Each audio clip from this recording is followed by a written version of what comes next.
Hello दोस्तों, स्वागत है आप लोगों का एक और नई वीडियो में।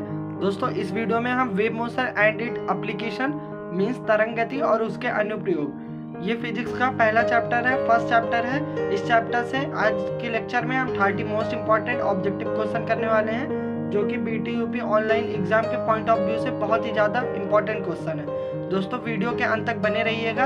आपको PDF नोट्स भी अवेलेबल है और उसके साथ ही इंग्लिश प्लस हिंदी लैंग्वेजेस में दोनों में PDF नोट्स हैं और दोनों में क्वेश्चन अवेलेबल है। तो किसी भी मीडियम के लिए कोई भी दिक्कत नहीं होने वाली है।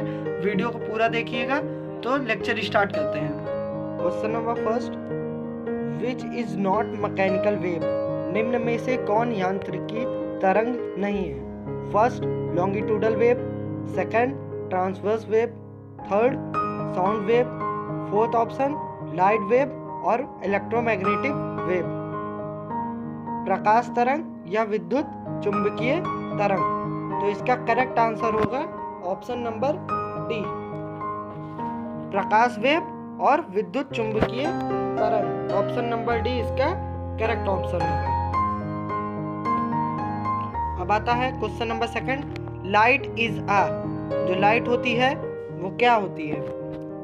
प्रकाश है, longitudinal wave, transverse wave, both of above, उपयुक्त दोनों, नॉन ऑफ द एबव, उपयुक्त कोई नहीं। जो लाइट होती है वो हमारी ट्रांसवर्स वेव होती है। Option number B is a correct answer. अब क्वेश्चन नंबर थर्ड देखते हैं। साउंड इज, जो ध्वनि होती है वो अनुदैर्घ्य तरंग होती है, मीन्स लॉन्गिट्यूडल वेव होती है। अनुप्रस्थ तरंग होती है, मीन्स ट्रांसवर्स वेव होती है। बोथ ऑफ एबव मतलब उपयुक्त दोनों, नॉन ऑफ द एबव इनमें से कोई नहीं। जो साउंड होती है वो हमारी लॉन्गिट्यूडल वेव नेचर की होती है, मीन्स अनुदैर्घ्य तरंग होती है। तो option number A is a correct answer. Question number 4, ultrasonic wave are, जो अल्ट्रासोनिक वेव होती हैं वो क्या होते हैं? Longitudinal wave, transverse wave, both of above, none of the above. जो अल्ट्रासोनिक वेव होती हैं वो हमारी लॉन्गिट्यूडल वेव होती है, मीन्स अनुदैर्घ्य तरंग होती हैं। Question number 5, frequency of ultrasonic wave are, जो फ्रीक्वेंसी होती है, तरंगों की आवृत्ति होती है अल्ट्रासोनिक वेव की, वो क्या होती है? लेस देन 20,000, 20,000 से कम होती हैं। 20,000 टू 2,000, 20,000 से लेके 2,000 तक होती हैं। ग्रेटर देन 2,000 मतलब 20,000 से ज़्यादा अधिक होती हैं। नॉन ऑफ एबव इनमें से कोई नहीं। तो 5 का option number C is a correct answer. Frequency of sound, sonic wave और साउंड वेव आर, जो फ्रीक्वेंसी होती है मतलब जो आवृत्ति होती है सोनिक वेव की और साउंड वेव की, तो वो क्या होती हैं? 20,000 टू 20,000 तक होती है, मीन्स इसका option number B correct answer. Frequency of infrasonic wave are, जो इंफ्रासोनिक वेव होती हैं उनकी फ्रीक्वेंसी क्या होती है? लेस देन 20,000 मतलब जो इंफ्रासोनिक वेव होती हैं उनकी 20,000 से कम होती हैं frequencies. Number 8, reverberation depend on, जो रिवर्बरेशन टाइम होता है वो किस पर डिपेंड करता है? वॉल्यूम पर मतलब आयतन पर, टोटल एब्जॉर्प्शन पर, कुल ऑसिलेशन पर, रिफ्लेक्शन पावर ऑफ सरफेस, सतहों की परिवर्तन शक्ति पर, all of the above means उपयुक्त सभी। तो इसका आंसर ऑप्शन नंबर डी होगा, उपयुक्त सभी इसका करेक्ट आंसर है। Longitudinal wave when travel in medium then in medium, जो लॉन्गिट्यूडल वेव होती हैं अनुदैर्घ्य तरंग जब माध्यम में चलती हैं तो इनके माध्यम में compression and refraction are form in alternator order, संपीडन और विरलन एकांतर क्रम में बनते हैं, crust and trough are form in alternate order, both of above उपरोक्त दोनों, नॉन ऑफ दी अबव उपरोक्त में से कोई नहीं। तो इसका 9 का option number A means compression और जो रेयरफैक्शन होता है संपीडन और विरलन दोनों एकांतर क्रम में बनते हैं। Question number 10 transverse wave when travel in medium, जब ट्रांसवर्स वेव ट्रेवल करते हैं किसी माध्यम में, मतलब अनुप्रस्थ तरंग जब किसी माध्यम में चलते हैं तो माध्यम में क्या बनता है? Compression and refraction, rarefaction form होता है, क्रस्ट एंड ट्रफ फॉर्म होता है, उपरोक्त दोनों फॉर्म होता है, इनमें से कोई नहीं। दोस्तों जब हमारा ट्रांसवर्स वेव ट्रेवल के मीडियम में चलता है तो ऑप्शन नंबर बी मतलब क्रस्ट एंड ट्रफ फॉर्म होते हैं एक अल्टरनेट ऑर्डर में। Electromagnetic wave EM when travel in medium then in medium, दोस्तों विद्युत चुंबकीय तरंगे जिसे हम शॉर्ट फॉर्म में ईएम वेव कहते हैं, जब माध्यम में चलती हैं तो उनके माध्यम में क्या बनता है? कंप्रेशन एंड रेयरफैक्शन बनता है, मतलब संपीडन और विरलन बनता है, क्रस्ट एंड ट्रफ बनता है कि बोथ ऑफ एबव मतलब उपरोक्त दोनों बनते हैं कि इनमें से कोई नहीं। दोस्तों जब भी इलेक्ट्रोमैग्नेटिक वेव किसी भी माध्यम में किसी भी मीडियम में चलता है तो option number A compressor and rarefaction उसमें फॉर्म होता है, मतलब संपीडन और विरलन एकांतर क्रम में बनने चालू हो जाते हैं। Question number 12 time period of simple pendulum of infinite length is, अनंत लंबाई के सरल लोलक का आवर्त काल होता है, इनफाइनाइट अनंत होता है, कैन नॉट बी फाउंड गणना नहीं किया जा सकता, 84.6 minute, none of the above उपरोक्त में से कोई नहीं। दोस्तों जो भी टाइम पीरियड होता है सिंपल पेंडुलम का, अगर उसकी लेंथ इनफाइनाइट हो तो उसमें 84.6 मिनट होता है। इसका option number C is the correct answer. What is second pendulum, जो सेकंड पेंडुलम होता है वह क्या होता है, मतलब सेकंड लोलक क्या होते हैं? टाइम पीरियड आवर्तकाल t = 2 सेकंड हो, इफेक्टिव लेंथ प्रभावी लंबाई I = 99.3 centimetre, both of above उपरोक्त दोनों, नॉन ऑफ एबव उपरोक्त में से कोई नहीं। तो इसका option number C both of above is the correct answer.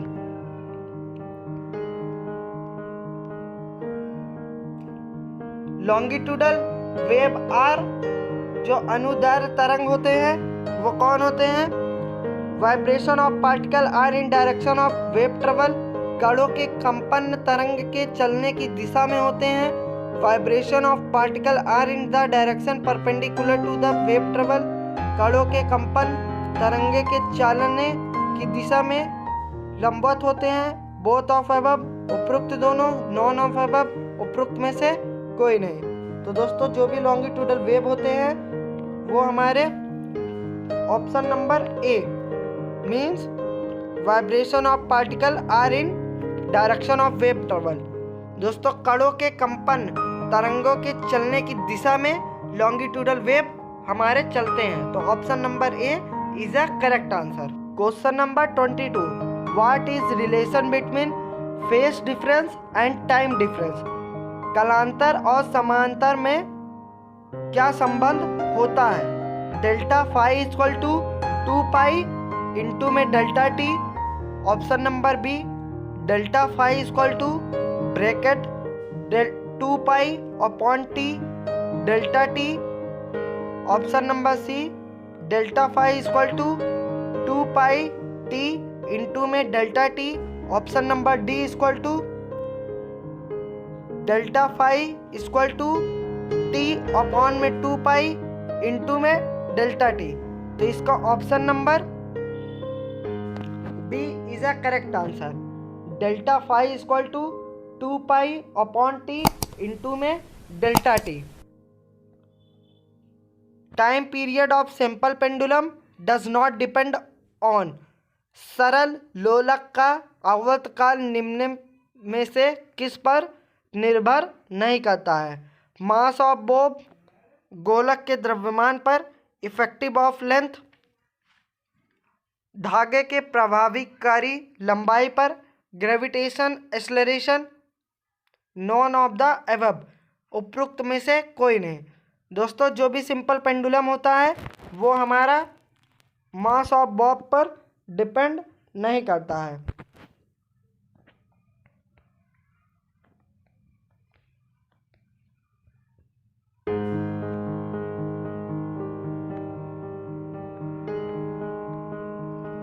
What will be the time period of simple pendulum if mass is done half of its initial mass?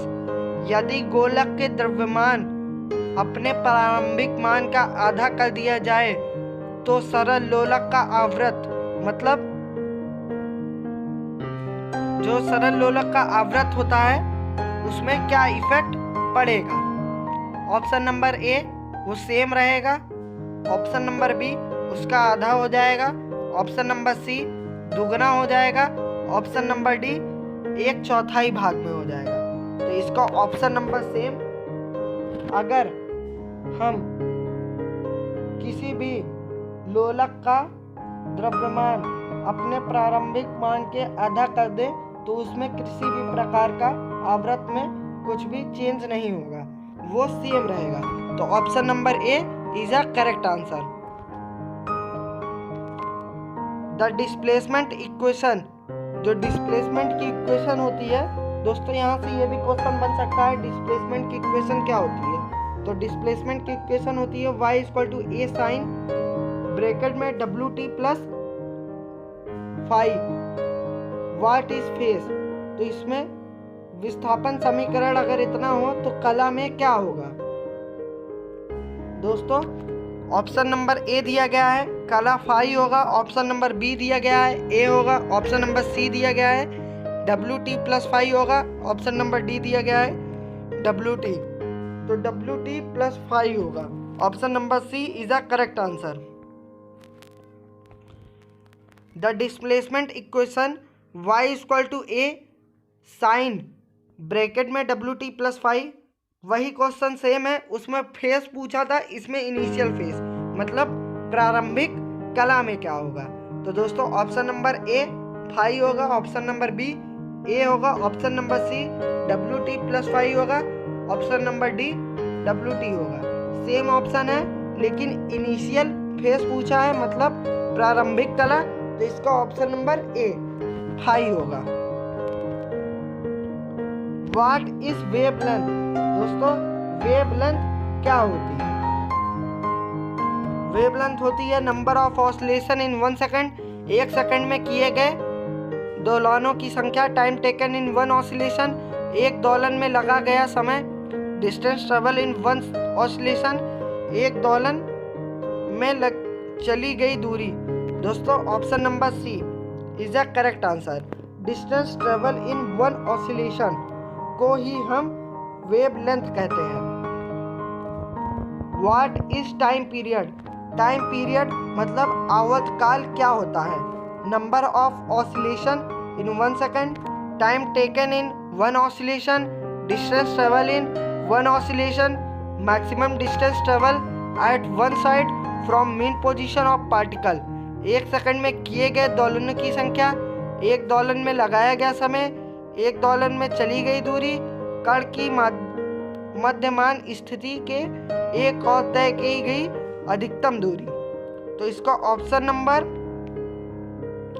दोस्तों 28 मतलब what is time period, question number 28 का option number B means time taken in 1 oscillation, एक दोलन में लगाया गया समय इसका राइट आंसर होगा। उसी को हम टाइम पीरियड कहते हैं। Question number 29 what is frequency? Frequency मतलब आवृत्ति क्या होता है? दोस्तों आवृत्ति number of oscillation in 1 second, 1 second में किए गए दोलनों की संख्या। टाइम टेकन इन 1 ऑसिलेशन, एक दोलन में लगाया गया समय। डिस्टेंस ट्रेवल इन 1 ऑसिलेशन, एक दोलन में चली गई दूरी। Maximum distance travel eight 1 side from mean position of particle, कण की मध्यमान स्थिति के एक और तय की गई अधिकतम दूरी। दोस्तों इसका option number A means number of oscillation in 1 second is a right answer. 1 second में किए गए दोलनों की संख्या ही फ्रीक्वेंसी मतलब आवृत्ति कहलाती है। What is amplitude? एम्पलीट्यूड मतलब आयाम क्या होता है?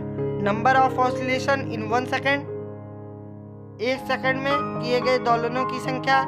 Time taken in 1 oscillation, distance travel in 1 oscillation, maximum distance travel eight 1 side from mean position of particle.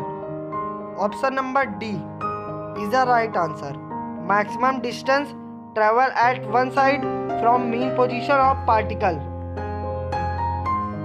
दोस्तों इस वीडियो में बस इतना ही। अगर वीडियो अच्छी लगती है तो लाइक शेयर जरूर करिएगा, और अगर इस तरह की वीडियो और चाहिए तो कमेंट करके जरूर बताइएगा। मैं और भी इसी तरीके की वीडियो आपको प्रोवाइड करा दूंगा। और दोस्तों आपको बता दूं, अगर आप केमिकल इंजीनियरिंग ब्रांच के हैं तो इसमें MIM और मॉस के डिस्क्रिप्शन बॉक्स में लिंक प्रोवाइड की गई है, आप वहाँ से जाके देख सकते हैं। उसके भी ऑब्जेक्टिव क्वेश्चन की प्लेलिस्ट बनी हुई है। मैंने 3 चैप्टर मॉस और BMC के ऑब्जेक्टिव क्वेश्चन करा रखे हैं, आप वहाँ से जाके देख सकते हैं। जय हिंद, जय भारत।